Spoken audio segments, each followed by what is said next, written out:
This would be enough of a shot when it comes for next year to come.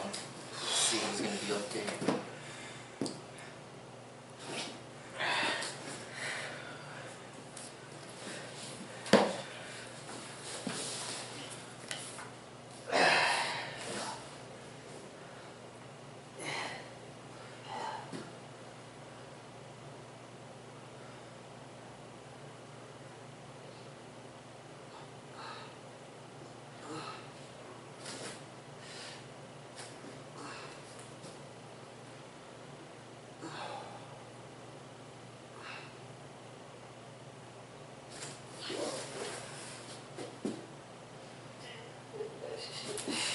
Alright, we're at 3:22, Osho first in the morning. One has to become more aware than one ordinarily is. Ordinary life does not need more awareness than you have. Just a superficial awareness is enough to go to the office, to do routine work, to come home, to reproduce children, to get things done. Once you have learned them, you go on repeating the same pattern every day. It is mechanical phenomena. Mechanical life is the mundane life. To be a sannyasa means to enter the phenomenon of the sacred. For that, more awareness is needed, much more, because it is not something mechanical, something routine. It is not a daily routine. It is moving from the unknown toward the unknowable. It is dropping the known every day, dying to the known, and entering the unknown. It is an eternal pilgrimage, because every moment is so full of mystery that one has to be very alert. Otherwise, one will miss. One has to be constantly watchful.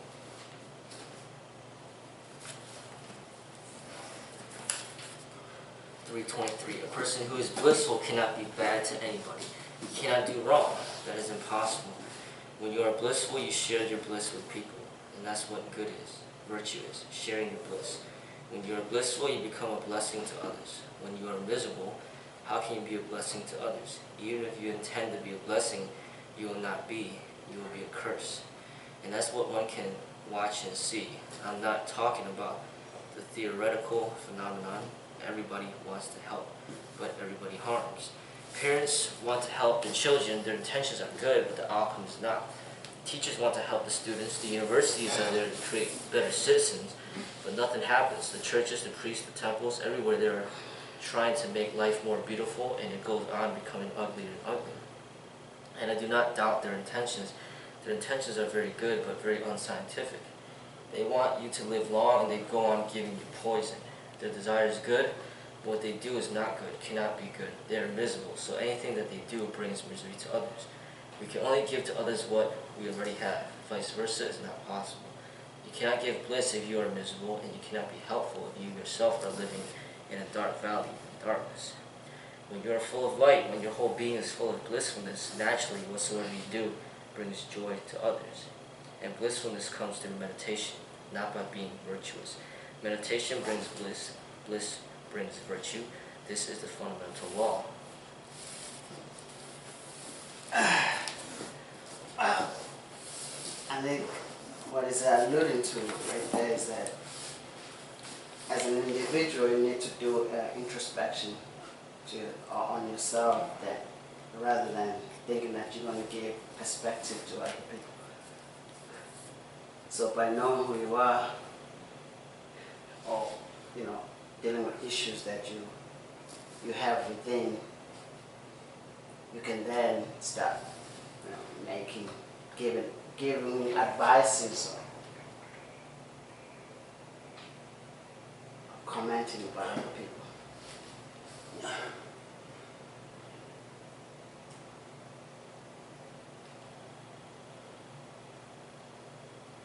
So basically resolve issues that you go through.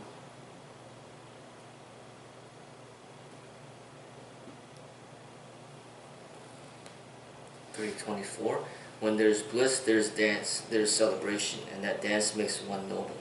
When you're so full, naturally you tend to share for no purpose at all, just for the sheer joy of sharing. When you have too much, you want to give it. In fact, one has to give it, otherwise it becomes a burden. When a flower is full of fragrance, the fragrance has to be released to the winds. It is not a loss to the flower, it is a fulfillment. Nobility has nothing to do with the character, it has something to do with the blissfulness. Nobility has nothing at all to do with birth, because even kings are miserable, more miserable than anybody else. They are rich beggars. And that's all, with beautiful facades. But behind the facades are all kinds of ugliness. Bliss is the only quality out of which nobility arises. Nobleness simply means the joy of giving, the joy of sharing, without even making the other feel obligated or obliged. That is nobility. You give and you also thank the person who has accepted your gift. That is nobility. You thank him because he could have rejected it. He could have been really good to you in that he accepted your gift, and that he heard your song, and that he paid a little attention to you, and that he received your love with a welcome, and that when you had so much to give, he was not closed, he was open, available. He danced with you, he laughed with you, and you are obliged. Well, that makes me feel a little better. So, a semi-amusing story. I was like walking home, and this guy's standing in front of a Subway sandwich shop.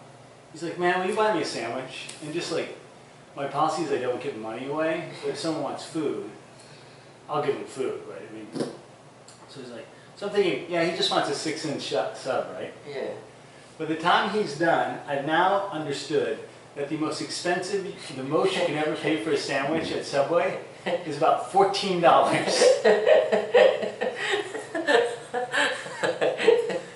It was a foot-long, double meat, teriyaki chicken, extra cheese, extra everything all the way down the line, 2 cookies, a drink, and some chips. I'm like, here I am thinking this is going to cost me like $4, right? And then I asked the guy, he goes, because when I took him there, the guy who runs that Subway is like, "Oh, I know him really well." So after he leaves, I'm like, "Does he come along?" He goes, "Yeah, that's his 6th sandwich today." Wow. Oh, wow. I'm like, there's no way he's eating all of that 6 times a day. There's just no way. Yeah, there isn't. So I'm trying to wonder what he does, but he hasn't been back in front of that Subway. He probably sells it. That's what I'm wondering. For $1. Just $14 sandwich, right? Yeah, it is expensive. Sells it for $1. I had to laugh, right? Because I'm like, I'll give you a $5 sandwich. You better off just giving him $5. Yeah. Save myself like $9.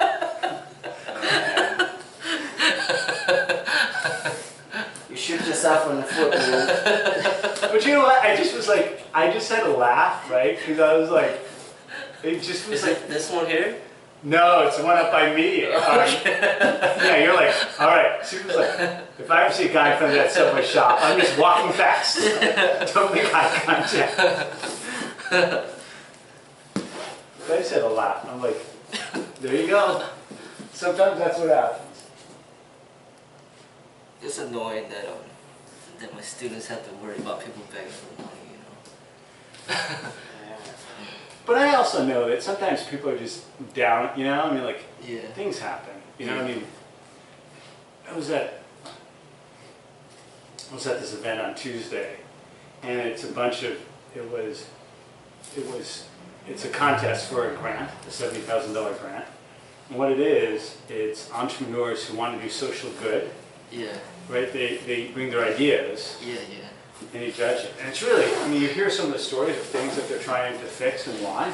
Yeah. And it's just, what makes me more sad is that in a country as rich as ours, Yeah. how come people, like, we have millions of undernourished children, Yeah. and we have an epidemic of obesity-related diseases. Yeah. In the same city, forget about the country, in the same city, Yes. you have kids in Chicago that are starving, and you have plenty of people who are uber fat with diabetes. Well, I guess it's cause of accessibility of this fast food. Maybe that's one of the factors. I think it's business too, cause I know that like people that work at the laundrooms and whatnot, like when things expire, they have to throw it away, Right. like to pour out the milk and all that stuff. Like if you can't give it to people, otherwise you get sued. But you know what? That's not true anymore.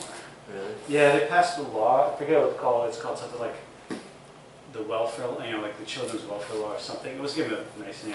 Yeah. I'm not sure if you donate things, you're no longer liable.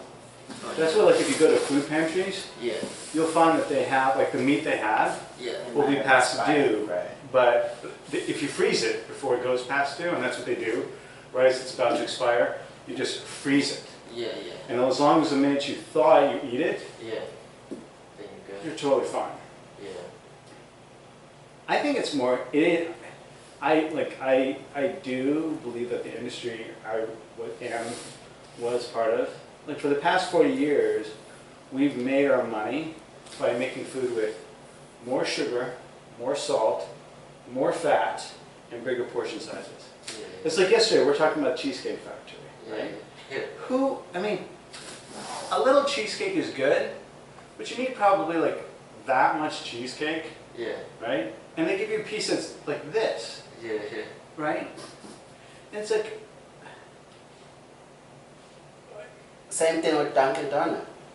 You know, yeah, I mean, why are we consuming so much donut? I No, mean, but I think like with the back to the business thing, like for example, there's a train ride.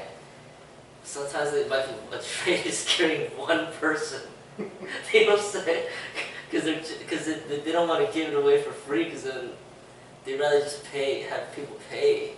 So then I think that's what happens with the food. Like America has an overabundance of food, totally. but then like India or whatever country out there might have starving children, or Africa or whatever. mhm. Well, And America doesn't want to give away just food because they're like, well, that's gonna hinder our growth. Is Well, what they're thinking. But here's the thing, in America, in Chicago, there are plenty of kids who are incredibly undernourished. You go on the south side or the west side, these kids aren't getting breakfast before they go to school. And the simple fact is, study after study shows, if kids can have a good breakfast, they pay more attention at school, they're more rested, they learn better. But you don't think that they can get the food stamps though? I think it's what people use, I think it's what they have access to and what they use the food stamps for, right? Yeah. So if your breakfast is flaming hot Cheetos, Yeah. right? That's not, But then that's not the government's fault. They're giving them food stamps and then they're buying Cheetos with it, right? yeah, I mean, I'm not saying What could the government do about that? I mean, they're already giving them money to buy food, but then some, right? But it's also the challenge of business is you don't want to build a grocery store in the middle of Humboldt Park. Like, you're not going to put in a Whole Foods in the center of Humboldt Park. And so, you have access to what kind of food? I mean, look down this street. There's a Jewel up here, but I mean, yeah, right? they were about to go out of business because it was Dominic's and they went out of business. Yeah. Jewel took over, but I didn't even know Jewel was gonna come. Yeah. Like they could have not taken it. Totally. They And didn't there's even plenty of be, spots it that wouldn't did. even be a grocery store. Yeah. And the only reason they did was because there's enough, like between Loyola and some of the other things, there's enough to make it worthwhile. Like even Whole Foods went out of business over there. You know that? Did it? On Chicago Avenue. Oh yeah, that's one by my house. Yeah. Yeah, it went out. Well, that's because they built this one down here in Edgewater, right? Yeah. And they put another one on Church Street.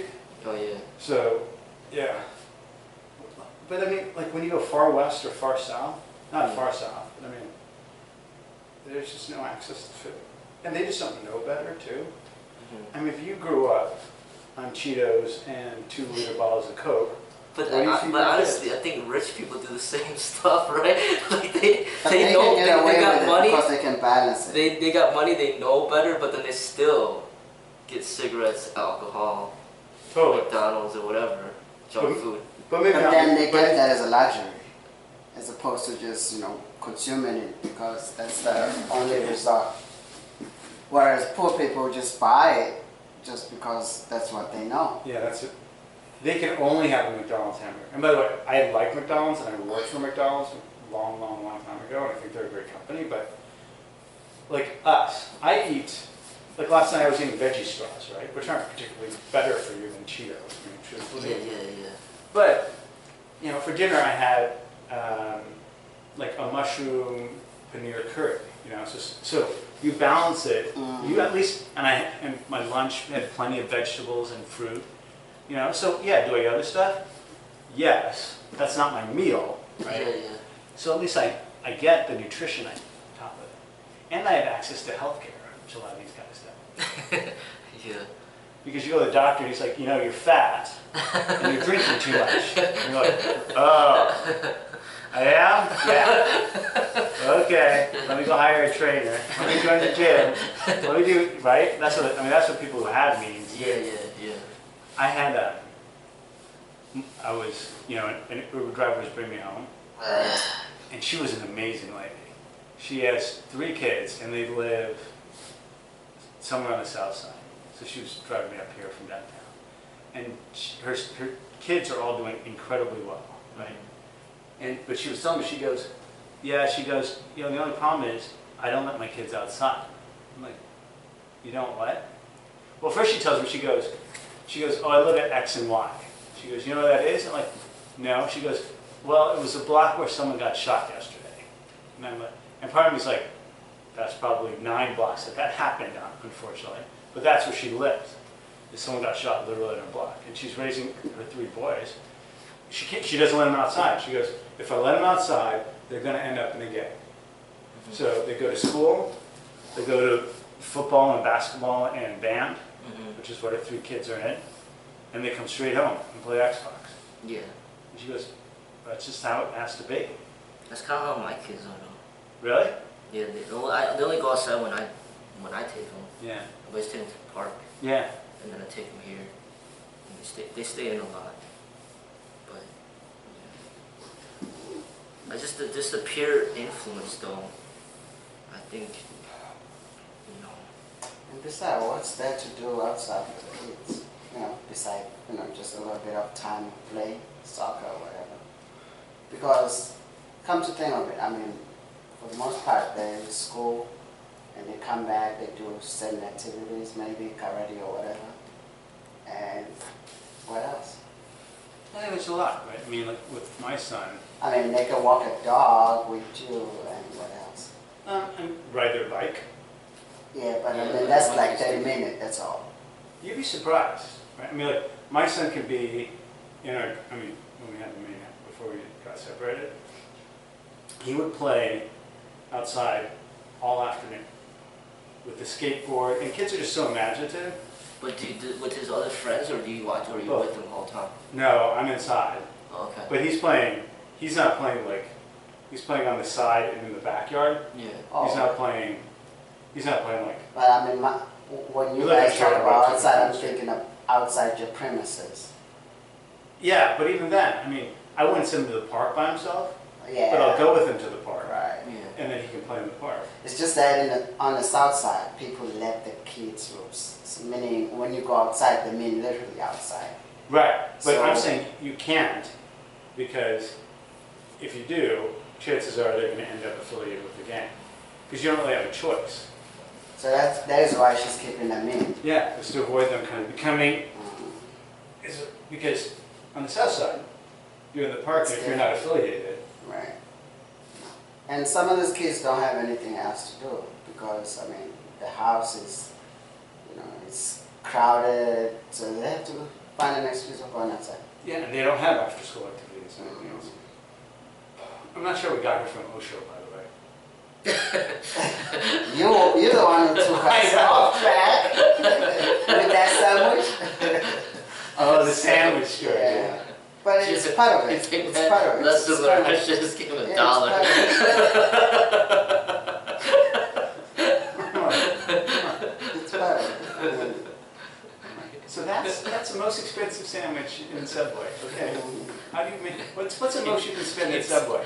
Next time you know, there's something begging outside of Red Lobster. What's the prolonged cost? Yeah, he's gonna take you to Red Lobster. Be careful. Yeah. What's that? He's gonna take you to Red Lobster. Exactly. Next time you're like, well, the kid bought me a sandwich. Takes me to lobster. He's like, I just want a crab roll. Extra crab. How much is this A side of shrimp footlong? scampi. How much is a footlong? It's like $6. I think, yeah. Yeah. I'm just saying the one I bought was 14 plus 2 chips, 2 cookies, and a drink. It's like $19. What do you need chips for? You hungry? What do you need chips for? You know, but you know what it is? He was smart, right? Because it was like the dude should be a salesman because it was a perfect hook, right? It was like, hey, can you buy me a sandwich? And the one you get inside, he's like, and he starts doing double meat and stuff. Like you can't, I couldn't say that. All right, because you're already eating. I'm already in, right? Like I said, you can have a sandwich. So you want extra cheese? I'm not gonna go no extra cheese. The guy was going to look at you like. I'm already $10 into the sandwich. I argue over 60 cents, right? Yeah, it's what happens when you It's take. like, hey man, can I get something to drink? I'm really thirsty. This is what you do, like, man, I gotta go, here's $5. I really gotta catch this bus. I don't care where it's going. I just gotta get out of here. Here's $5, I'm sorry, but I gotta go, It's like when you take a girl on a date, they start ordering all this stuff they have no idea of, but because you're paying, they'll be, yeah, I want that, I want that, I want that. And by the time you know it, she's not going to eat. She wants to take it home. You know what you do in those things? You're like, we're splitting this, right? Yeah, I'm going to say that next time. But guess what? I'm not going to get a date. That's If you go out with someone and that's what they do to you and take it home, do you really want to go on another date? Right. You're going to have to do that right after you get your paycheck. But they say first impression last month. I don't know. That's what I mean. If that's the first impression she's giving you, she's telling me Right, I got it right. She's telling me right then. Maybe you'll be buying me a car in 6 months. That's what she's telling me right then. Yeah, it's sad what we go through, you know, to get that.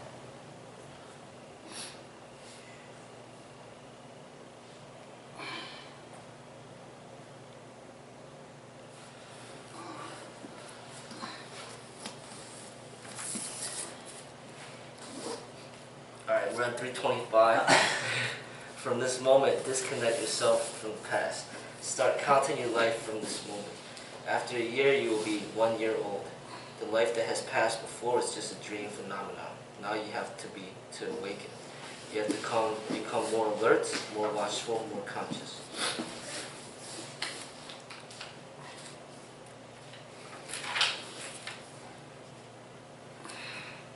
326. One can waste one's life very easily because it is so short, but it is strange. If you ask people, why are you playing cards? Why are you playing poker?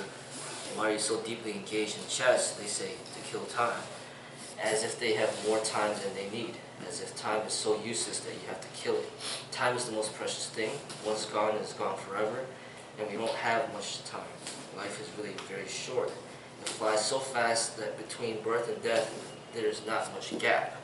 And people are killing time, not knowing at all that in fact it is just the other way around. Time is killing you.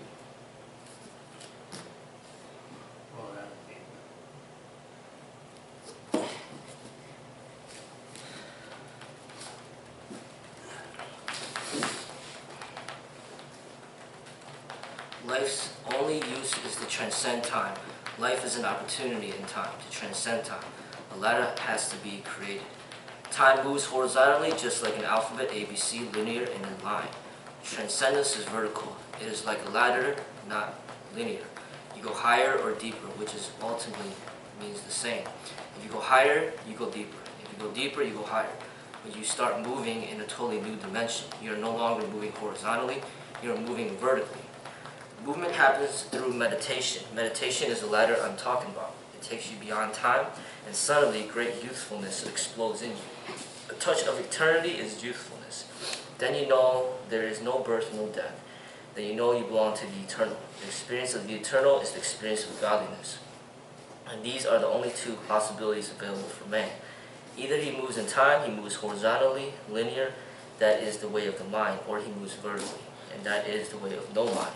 Timelessness is the way of no mind. And meditation is nothing but the art of jumping from mind to no mind, from the horizontal to the vertical.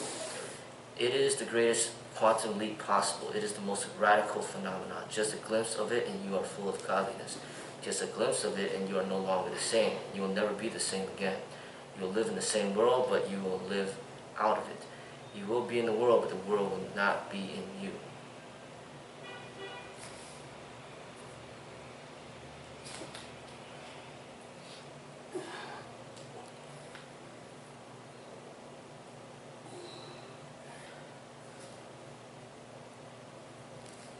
So basically it's saying, let us not waste time.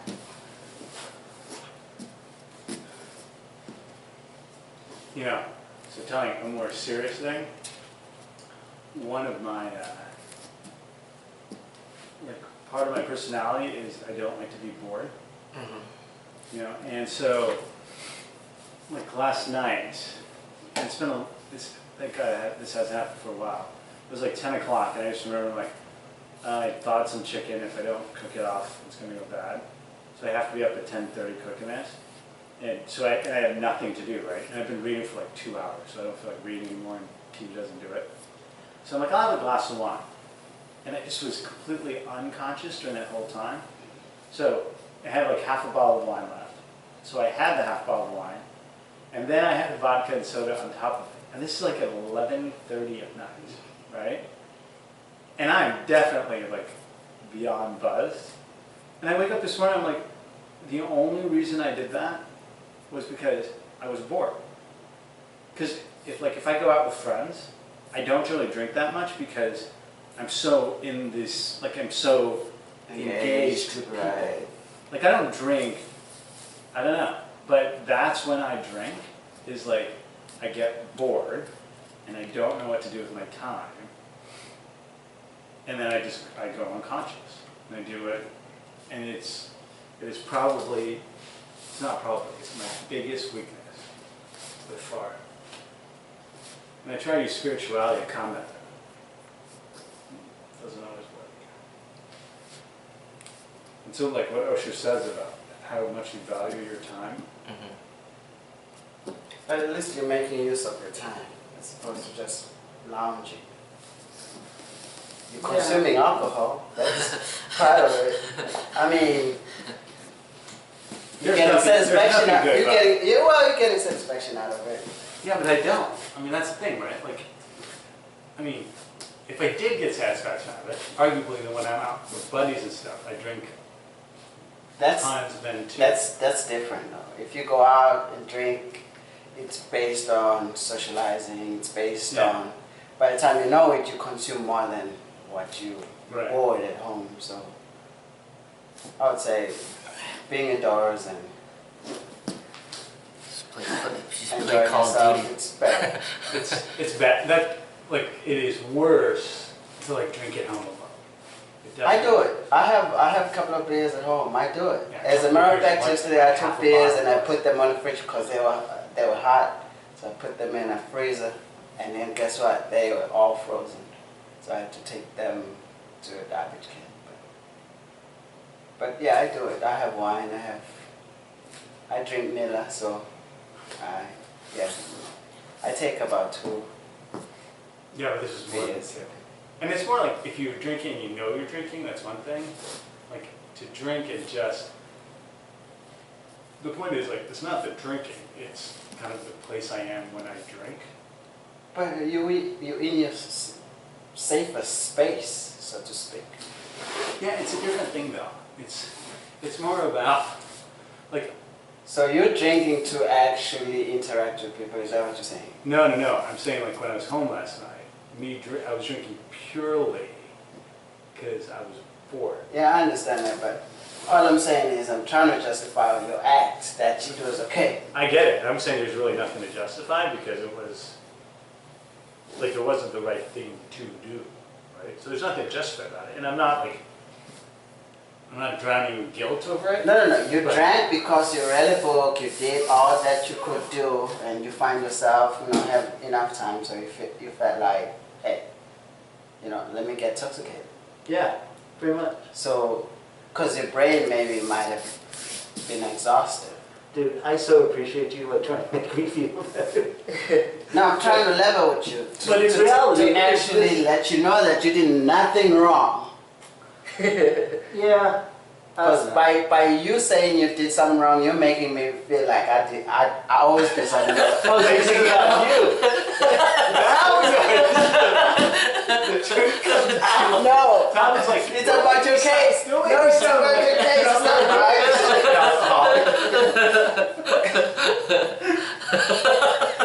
But on the real, don't make me feel bad.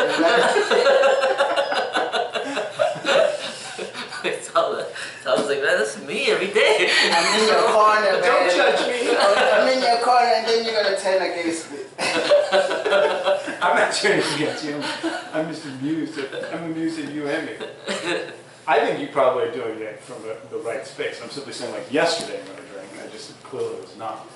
But like Tom, instead of drinking, just stretch.